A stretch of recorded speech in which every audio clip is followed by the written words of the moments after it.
일반 내연기관 차들 타던 느낌으로 브레이크를 밟으려고 이제 악셀을 발을 떼면 그냥 멈추려고 하다 보니까 이게 정지선에서 한참 뒤에 차를 세우게 되네요. 자꾸 원페달 드라이빙 충분히 가능합니다. 이제 주변에 타신 분들은 좀 멀미를 하시겠지만 운전하는 당사자는 괜찮다, 아무 느낌이 없다, 그렇게 알고 계시면 될 것 같고, 블랙박스는 제가 사놨어요. 블랙박스를 싼 것도 있는데, 그냥 전 항상 할 때 제일 좋은 거, 차를 살 때도 모델 3에서 뭐가 제일 좋아요? 퍼포먼스가 제일 좋아요. 네, 그럼 퍼포먼스 주세요. 풀옵션으로 주세요. FSD는 안 했어요. 제가 FSD를 쓸 일은 없을 것 같아서, 고속도로에서 고속도로를 그렇게 많이 타는 운전 패턴이 아니어서 FSD는 안 했는데, 나중에 필요하면 언제든지 구매는 할 수 있겠죠.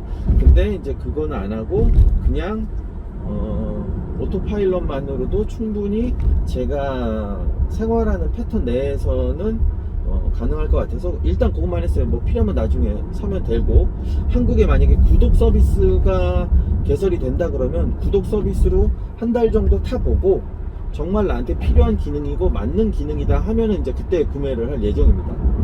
근데 이제 만약에 미국에선 구독 서비스를 지금 하고 있지만, 구독 서비스를 만약에 선택하시려고 하시는 분들, 만약에 이제 한 번에 1000만원 돈 가까운 900만원 돈 내는 게 좀 부담스러워서 구독 서비스를 신청을 하려고 하시는 분들도 한 가지 고민을 하셔야 될 게, 구독은 매달 돈을 내는 거기 때문에 이거에 대한 최종적인 소유권이 인정이 안 돼요. 예를 들어 차처럼 36개월 할부, 48개월 할부, 이렇게 할부가 끝나면 완전히 내 소유가 되는 것이 아니라, 구독 서비스는 그냥 매달 그 정해진 금액을 납입을 하는 방식이다 보니까, 만약에 나중에 타다가 중고차를 팔려고 할 때도 FSD가 없는 거예요. 그런데 내가 FSD를 그냥 통째로 그냥 1000만원 주고 사버리면, 중고차로 내가 나중에 판매를 할 때도 FSD가 살아있기 때문에 그 가격을 인정을 받을 수 있어요. 중고 시세가 떨어져도 FSD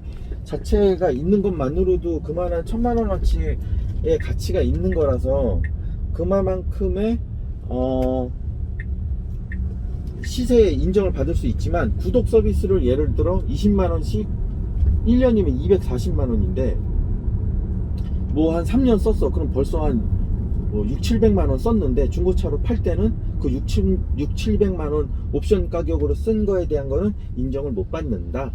그런 점은 좀 참고를 하시고, 나중에 우리나라에 구독 서비스가 들어온다고 하면 그런 점을 활용해 가지고 한번 테스트를 해보고, 한 달 정도 써보고 마음에 안 든다 그러면은 서비스 취소시키면 되니까 그렇게 하시면 될 것 같아요.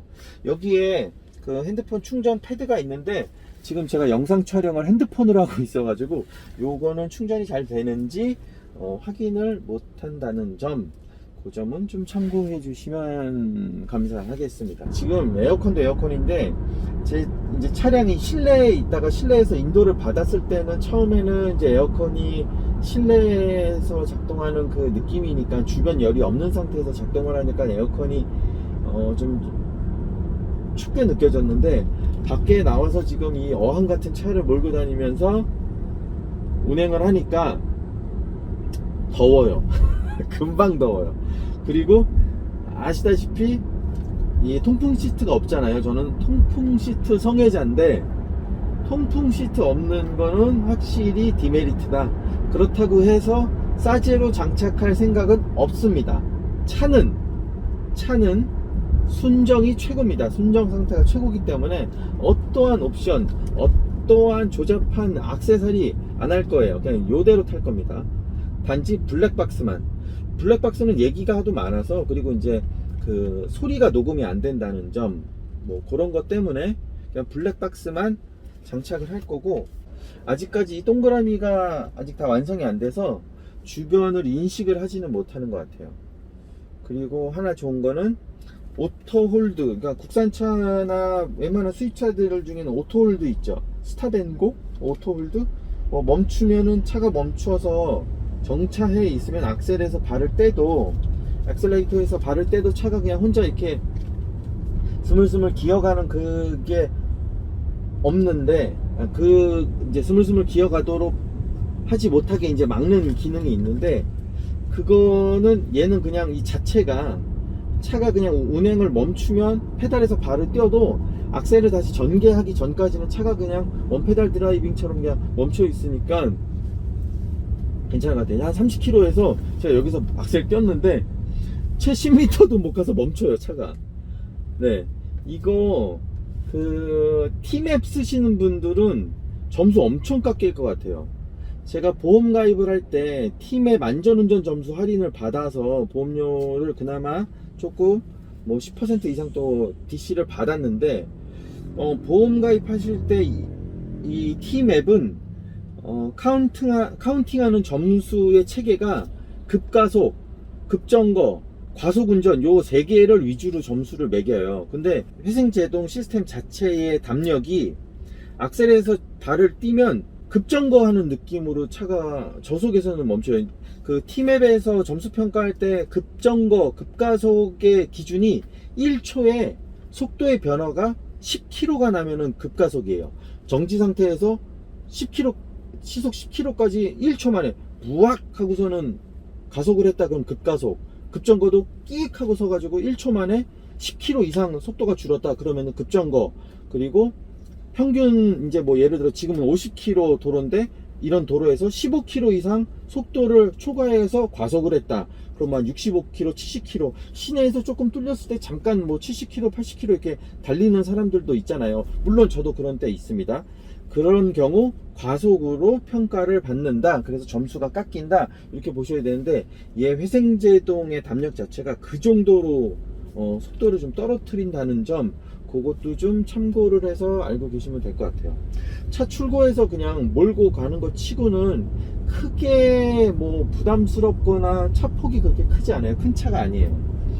제가 큰 차들도 많이 소유하고 많이 타고 다녔었지만 차 폭이 큰 차는 아니어서 그냥 편안하게 운전하실 수 있는 정도 수준인 것 같아요.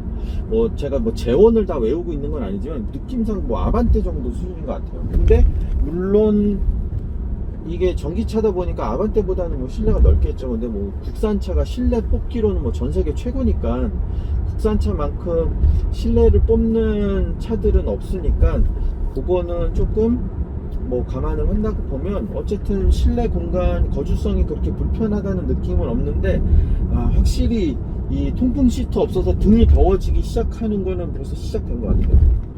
오토로 눌러볼까? 네. 오토로 누르니까 실내가 엄청 더웠나봐요. 오토로 누르자마자 얘가 풀가속을 하네. 에어컨 자체가 풀가속으로 바람을 때리고 있어요. 지금 외기온도가 29도인데 이렇게 덥다고? 와, 여름에 어떻게 타냐? 네, 이제 막 풀로 그냥 바람을 때리니까 이제 조금 선선해지는 것 같아요. 네. 제가 아까 에어컨 버튼을 껐네요. 아이고야, 이 무시가 찬바람이 안 나왔던 거예요. 네, 제가 무지했습니다. 자, 제가 지금 이제 마포대교를 건너고 있고요. 이제 도심 이제 일반 시내 도로는 이제 빠져나왔고 이제 강변북로로 이제 자동차 전용 도로를 타려고 하고 있습니다. 그래서 동그라미는 아직도 돌아가고 있어요. 근데 제가 이제 보면서 느낀 거는 내가 차선을 지금 어디를 물고 가고 있는지를 좀 정확하게 얘가 표시는 해주고 있는 것 같아요. 확실히 좌우에 대한 이 간격에 대한 그 인지 능력은 뭐 괜찮은 것 같아요. 근데 이게 제가 지금 아직은 오토파일럿을 써보진 않았지만, 오토파일럿을 써보고선 다시 말씀드리겠지만, 제가 지금 타고 있는 회사차도 2017년도 뭐 그랜저 K7 뭐 이런 차들, 회사차를 쓰고 있는 이 차들도 어댑티브 크루즈 컨트롤 굉장히 좋거든요. 2017년도 차가. 근데 지금 나오는 신차들은 더해요. 뭐 제네시스 G80 이런 애들은 뭐 소름 끼치게 잘 잡더라고요. 그래서 이제 막 오토파일럿을 막 엄청 빠는 이제 테슬라 분들은 보면 뭐 대단한 신기술이다, 뭐 어마어마하다, 엄청나다 막 이렇게 하는데 사실 그렇지 않거든요. 국산 차들도 굉장히 잘 만들어요. 성능도 굉장히 좋고, 그리고 제가 회사 차로 거의 매일 타고 다니는 그 뭐 그랜저나 K7 그 옛날 차들만 해도 스마트 크루즈 컨트롤이죠. 걔네 표현으로는, 현대 표현은 스마트 크루즈 컨트롤 키면 앞차하고 차간 간격을 한 번도 실수해 본 적이 없어요. 차선은 조금 놓쳐. 차선은 조금 사실 아쉬워요. 차선을 놓치는 경우들은 있는데 앞차와의 차간 간격을 맞춰서 자동으로 멈춘다든지 뭐 크루즈를 해서 순항을 한다든지 이런 거에 있어서는 제가 몰고 있는 한 실수를 해본 적이 없어요. 오히려 그 부분에 대해서는 제가 뭐 벤츠라든지 레인지로버라든지 보그 뭐 이거 다 타보면서 했었을 때도 오히려 국산 차들이 그 앞차 차간 간격을 맞춰가지고 정차하고 쫓아가고 크루즈하는 능력은 훨씬 더 뛰어나다고 생각해요.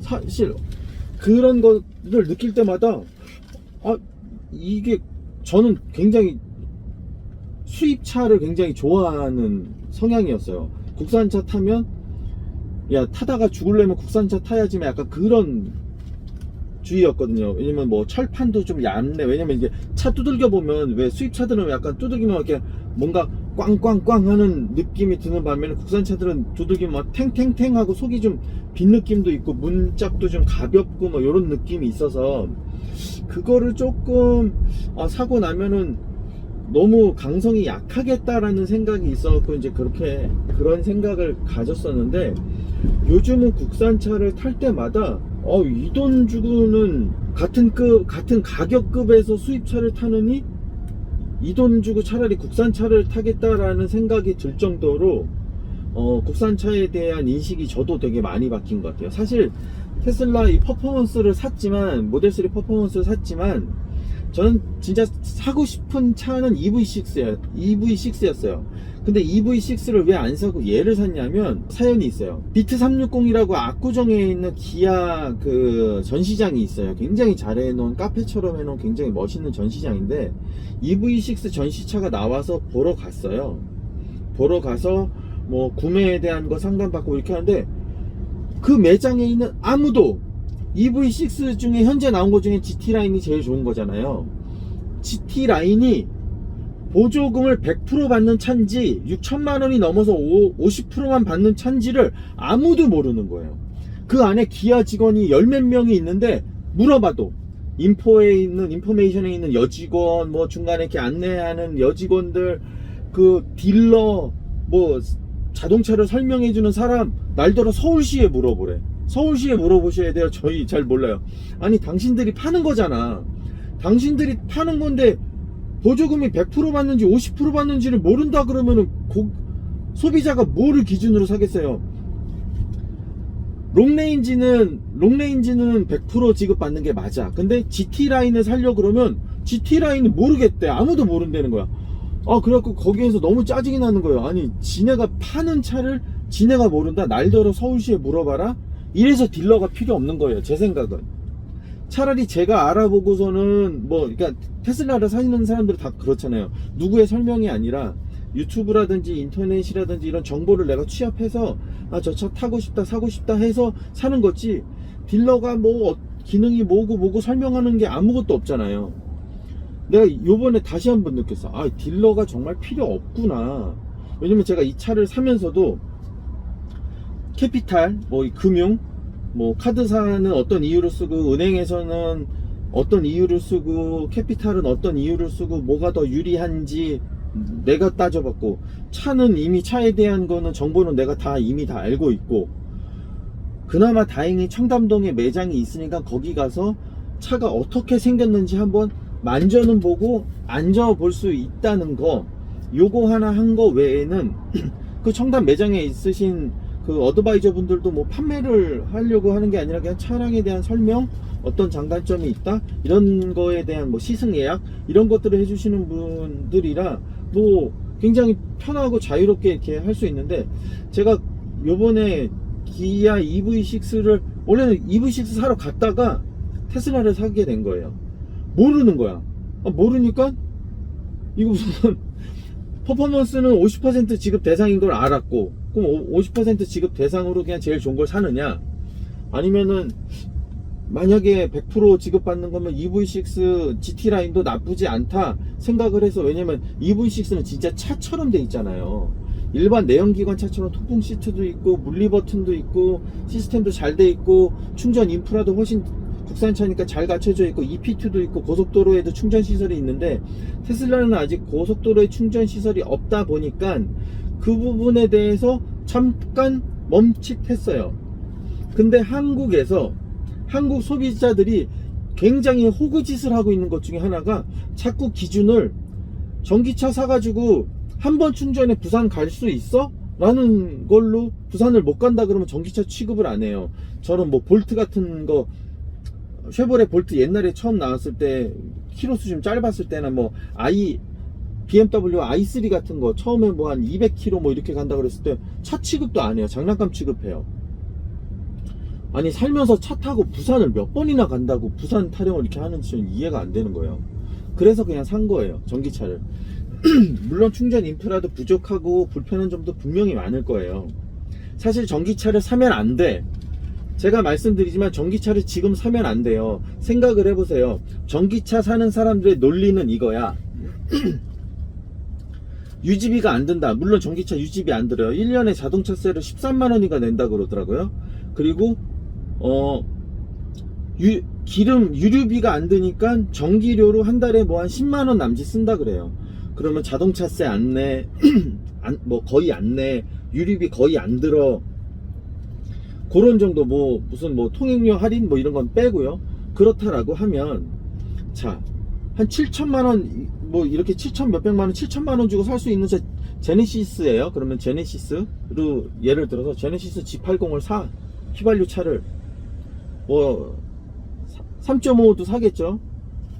좋은 걸로 사겠죠. 뭐 옵션 많이 넣어가지고 그거를 샀어. 자동차세를 내. 자동차세 얼마 내겠어요? 5년 탄다고 쳤을 때 한 해에 한 자동차세 한 100만원 꼴로 낼 거예요. 100만원 꼴로 자동차세 내봐야 500만원. 예, 안 낸다고 쳐, 그냥 시원하게. 그러면 일단 500만원 절약됐죠. 유류비, 뭐 한 달에 기름값 기존에 얼마 썼는지 모르겠지만 유류비 절약되는 거 계산을 해. 그렇게 따지면 얼추 5년 동안 차를 탄다고 봤을 때 1000에서 한 1500 정도 얘가 이득이 돼요. 그러니까 사람들이 1000에서 1500 이득 돼? 그러면 이거 사야지 라고 생각을 하지만, 그 1000에서 1500 가지고 내가 불편을 겪어야 되는 게 너무 많아. 가고 싶을 때 못 가, 충전하는 거 찾아야 돼. 특히 테슬라는 슈퍼차저가 있는지 지방에 충전 시설이 있는지부터 검색을 하더라고요. 유저분들 얘기 들어보면 어딜 조금 장거리를 간다 그러면 가는 길에 도착지 근처에 뭔가 충전 시설이 있는지, 뭐 그냥 필 받아가지고 갑자기 뭐 어딜 가고 이게 안 되는 거예요. 지금 이제 뭐 배터리가 59%가 됐지만 이게 필 받아가지고 오늘 그냥 강원도 갈래? 강원도 갈 수는 있어. 올 때부터 이제 충전에 대한 뭐 문제를 걱정한다든지 요런 것들이, 그 불편함이 집에 집밥을 먹일 수 있고 충전에 대한 인프라가 해결이 돼 있는 분이 아니다라고 하면 분명히 지금 전기차를 사는 건 아직은 일러요. 물론 지금 변화되는 속도를 보면 1, 2년 후에는 분명히 개선이 되겠지만, 아직까지도 저도 벌써 전기차 충전 시설도, 제가 아까 말씀드렸잖아요. 저희 집에 전기차 충전 시설이 없어서 마트, 관공서, 막 뭐 공영주차장 이런데 전기차 충전 시설이 어디에 있는지, 집 근처에, 그러니까 집에서 충전을 못하니까 집 근처에 충전 시설이 어디에 있는지를 벌써부터 차 나오기 전에 일주일 전서부터 동네를 다 뒤지면서 다 찾아다녔어요. 우리 아파트 단지 말고 다른 아파트 단지에는 충전 시설이 있는지, 그런 것들을 검색하고 다니더라고. 이거는 잘못됐다는 거죠. 그런 인프라가 아직은 구축이 돼 있지 않아서 저처럼 집밥을 못 먹이시는 분들은, 아니면 회사에도 충전 시설이 없는 분들은 아직은 사지 마세요. 사시면 고생하실 것 같아요. 물론 제가 한 달 뒤에 뭐 몇 주 뒤에 그거에 대한 불편함에 대한 리뷰를 다시 한번 올려드리긴 하겠지만 저는 지금부터 사실 굉장히 막막한 건 사실이에요.